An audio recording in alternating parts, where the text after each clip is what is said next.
सोचिए, एक ऐसी सदी जहाँ वक्त तेज है पर जज्बात धीरे धीरे खामोश हो गए हैं, जहाँ शहर चमक रहे हैं लेकिन दिल तन्हा हो चुके हैं, जहाँ टेक्नोलॉजी ने जिंदगी आसान कर दी है मगर रिश्ते मुश्किल।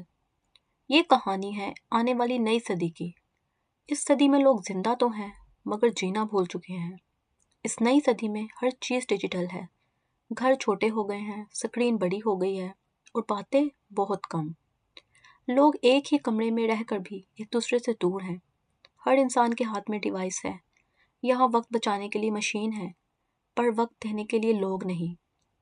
इस ही शहर में एक छोटी सी फैमिली रहती है जिसमें जैन, उसकी वाइफ सारा और बेटा अयान है।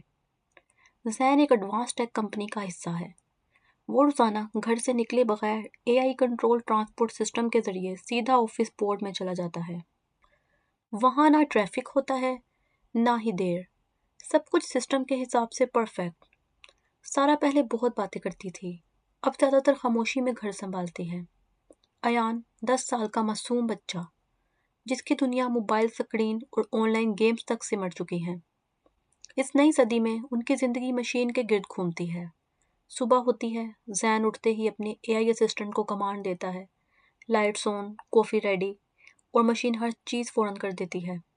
सारा किचन में जाती है, वहाँ रोबोटिक शेफ नाश्ता बना रहा होता है। बर्तन धोना, कपड़े साफ करना, सब कुछ स्मार्ट मशीन्स करती हैं। अयान स्कूल के लिए तैयार होता है, उसका बैग भी एक मशीन पैक करती है। तीनों एक ही घर में रहते हैं मगर घर चलाने वाली असल ताकत मशीन है। इस घर में सफाई रोबोट करता है, खाना मशीन बनाती है, बच्चे को पढ़ाता वर्चुअल ट्यूटर है। सारा कभी कभी सोचती है, मुझे घर संभालना आसान मिल गया पर अपनी अहमियत कहीं खो सी गई है।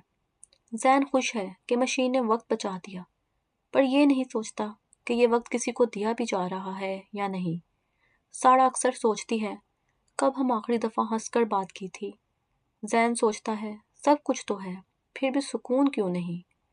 और अयान, वो बस वेट करता है कि कोई उससे पूछ ले, बेटा तुम क्या महसूस करते हो।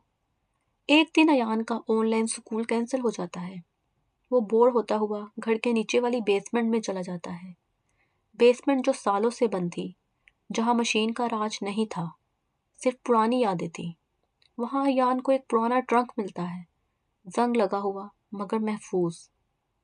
उस ट्रंक के अंदर कुछ पुरानी तस्वीरें, एक हाथ से लिखी हुई डायरी और एक अजीब सा पुराना डिवाइस होता है।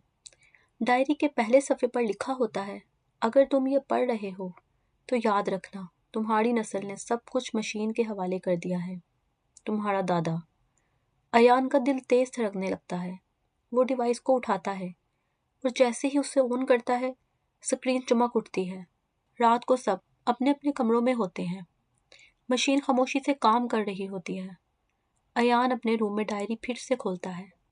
आखिरी सफ़े पर लिखा होता है, बेसमेंट में मिलने वाला डिवाइस सिर्फ मशीन नहीं, ये यादों का दरवाज़ा है। और उसी लम्हे वो पुराना डिवाइस बोल उठता है, अगर तुमने मुझे एक्टिवेट किया तो तुम अपनी फैमिली का मुस्तकबिल बदल सकते हो या हमेशा के लिए खो भी सकते हो। अयान के हाथ कांप रहे होते हैं और स्क्रीन पर सिर्फ एक लाइन चमकती है, डिसीजन तुम्हारा है।